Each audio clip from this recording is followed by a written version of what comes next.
جس شخص نے ایمان کی دولت حاصل کر لی تو چاہے دنیا کی کوئی اور چیز اس کو نہیں بھی ملی تو وہ فلاح پانے والا ہے. اور چیزیں دنیا کی اگر اس کو میسر آ جاتی ہیں تو وہ سونے پر سہاگے کا کام ہے. لیکن فرض کرو اس کو اور کچھ بھی نہیں ملتا، صرف ایمان، تو نفس ایمان فلاح کی ضمانت ہے. اسود الرائی، رائی عربی میں کہتے ہیں چرواہے کو، اسود کہتے ہیں کالے رنگ کو. کالے رنگ کا ایک چرواہا تھا، اسود نام سے نام بھی اسود پڑ گیا تھا. کالے رنگ کے لوگوں کو لوگ کالو کہہ دیتے ہیں ہمارے نام. تو اس طرح عربی کے اندر بھی اسود کو کہتے ہی اسود تھے. تو پھر جو آزاد لوگ ہوتے ہیں ان کے تو نام ہوتے ہیں، تو غلاموں کے تو پھر لوگوں کی مرضی سے نام ہو گئے نا، جو لوگ ڈال دیں. تو اس کا نام بھی اسود پڑ گیا اور تھا بھی کالے رنگ کا. تو حضور علیہ الصلوۃ والسلام ایک غزوے پہ تشریف لے گئے تھے اور یہ اپنی بکریاں لے کے گزرا اور اس کی نظر حضور کے چہرے پر پڑی. آقا کریم کو دیکھا، حضور نے دعوت دین دی تو اس کے دل میں ایمان اتر آیا. تو اس نے حضور علیہ السلام کے ہاتھ پہ بیعت اسلام کی اور عرض کی کہ حضور اب میں تو کہیں کا جانے کا نہیں ہوں، اب ان بکریوں کا کیا کروں، یہ تو میرے مالک کی بکری ہیں. تو فرمایا کہ تم ان کو اس کے باڑے کی طرف ہانک دو، جب آخری بکری اس کے باڑے میں چلی جائے تو تم پلٹ آنا. تو وہ گئے اور جا کے بکریوں کو اس کے باڑے کے اندر ہانکا. جب آخری بکری اندر چلی گئی، پھاٹک بند کیا تو واپس آ گئے. اتنے میں جنگ کا بازار گرم ہو چکا تھا، گمسان کی لڑائی شروع ہو چکی تھی. تو یہ آئے اور میدان عمل میں کود پڑے اور بکریاں چرانے والے تھے بے جگری کے ساتھ جو ہے وہ لڑے، پوری ہمت کے ساتھ آگے بڑھے، لیکن دشمن کی تلوار نے ان کو کاٹ کے رکھ دیا. خیر جنگ ختم ہوئی تو جب لاشوں کو اٹھایا جانے لگا تو اسود رائی کی لاش بھی پڑی ہوئی. تو اللہ کے محبوب علیہ السلام نے جو ارشاد فرمایا اس کا مفہوم یہ ہے کہ یہ شخص ہے جس نے کوئی نماز نہیں پڑھی، کوئی روزہ نہیں رکھا، کوئی زکوٰۃ نہیں دی، کوئی حج نہیں کیا، یہ آیا اور سیدھا جنت کا دروازہ کھلا تھا اندر چلا گیا. تو ایمان وہ بنیادی چیز ہے کہ کامیابی اور فلاح کی ضمانت شروع ہی ایمان سے ہو. کچھ بھی نہ ہو آپ کے پاس، ایمان کی دولت ہو.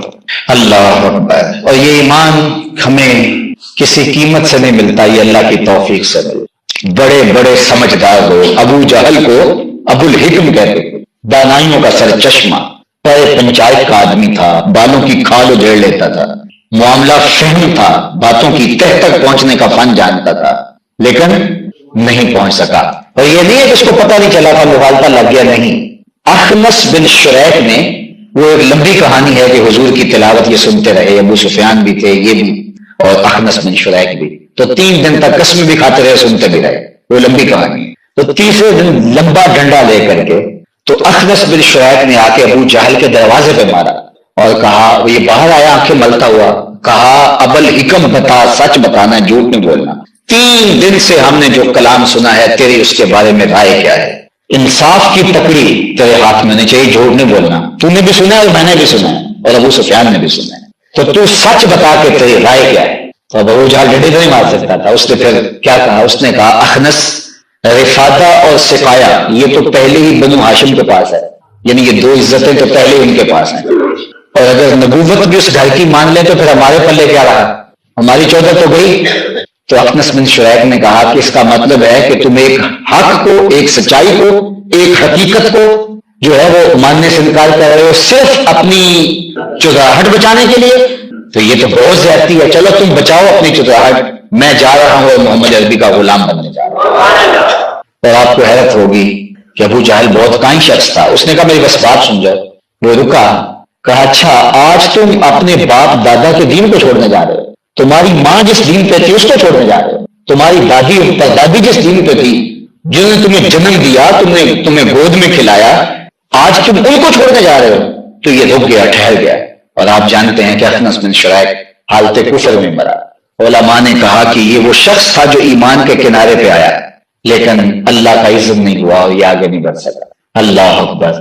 تو یہ تو سودے قسمت کے ہیں. اللہ نے حضرت ابراہیم علیہ السلام کو وہ غیرت دی تھی، جرأت دی تھی، ان کے بتوں کا علل اعلان انکار کیا، کہا کہ میں تو ان کو نہیں پوچھ سکتا.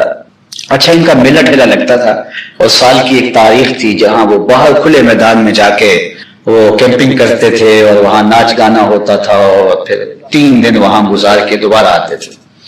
اور ان کی عادت یہ تھی کہ جب جاتے تھے تو بتوں کو آخری سلامی کر کے جاتے، اور جب آتے تو سب سے پہلے بت قدے میں آتے، حاضری دیتے، پھر ڈرک ہو جاتے۔ تو حضرت ابراہیم کو دعوت دی کہ آپ بھی چلیے میلے پہ۔ آپ نے سقیم، میں بیمار ہوں، مجھے تمہارے رویے، طرز زندگی اور تمہارا بتوں کو پوجنا اچھا نہیں لگتا، اور مجھے پھر اس جگہ پہ لے کے جا رہے ہو جہاں سراسر خرافات ہوگی، تو کیسے میں تمہارے ساتھ رہ سکتا۔ خیر وہ جب چلے گئے تو حضرت ابراہیم علیہ الصلوۃ والسلام بت قدے میں داخل ہوئے، شہر خالی تھا، اور ان کا جو بڑا بت خانہ تھا وہاں داخل ہوئے، اور دیکھا کہ انواع اقسام کے کھانے ان بتوں کے آگے پڑے ہوئے، مٹھائیوں کے تھال پڑے ہوئے۔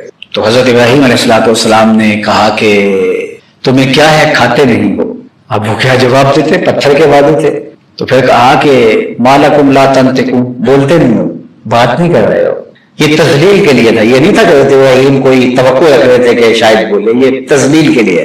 تو خیر پھر آپ نے کلہاڑا اٹھایا اور تیا پانچا کر کے رکھ دیا، کسی کا بازو توڑ دیا، کسی کی گردن کاٹ دی، کسی کی ٹانگیں کاٹ دی، مگر جو بڑا بت تھا اس کو کچھ نہیں کہا، اور کلہاڑا لا کے اس کے کندھے پہ رکھ دیا اور گھر چلے گئے۔ 2 دن کے بعد 3 دن کے بعد جب لوگ واپس آئے، اور سب سے پہلے وہ بت خانے میں آتے تھے، اور آ کے دیکھا کہ بتوں کا تو برا حال ہے، ٹکڑے ٹکڑے، فجعلہ جزازا، قرآن مجید نے کہا چورا چورا کر کے رکھ دیا۔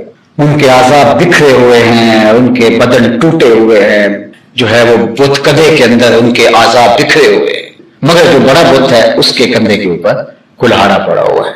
تو یہ بہت پریشان، ایک کوہام مچ گیا کہ ہمارے ان خداؤں کے ساتھ یہ کس نے کیا؟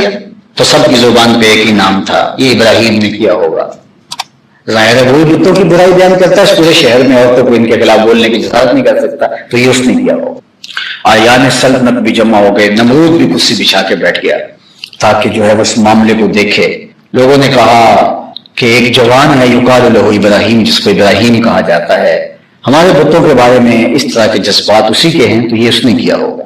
کہا اللہ ان کو، اور تاکہ ان کو سزا دیں۔ ابراہیم علیہ السلام آئے، جب سب لوگ فکری مخالف ہوں، ذہنی طور پہ متصادم خیالات کے حامل ہوں، تو وہاں سے گزر کے آنا بھی کتنا مشکل ہو جاتا ہے۔ ہم نے تو یہ دیکھا ہے کہ ایک آدمی گزر رہا ہو تو لوگ غور سے دیکھنے جائیں تو اس کی چال جو ہے وہ معتدل نہیں رہتی، اس کے قدم کے یہ نظر دیکھ کیوں رہے ہیں۔ اور پھر بادشاہ وقت بیٹھا ہے، آیان سلطنت ہے، اور فوجی سربراہ ہیں، سردار ہیں قبائل کے، ان کے پروہت، ان کے بڑے بڑے جو ہے وہ بتوں کے معبودوں کے اور بتوں کے جو ہے وہ بڑے لوگ ساری کرسیاں بچھائے بیٹھے۔ ابراہیم علیہ السلام کو بلایا گیا اور کہا کہ اے ابراہیم، ہمارے ان خداؤں کے ساتھ یہ سلوک تم نے کیا ہے؟ تو حضرت ابراہیم علیہ السلام نے کہا کہ بل فعل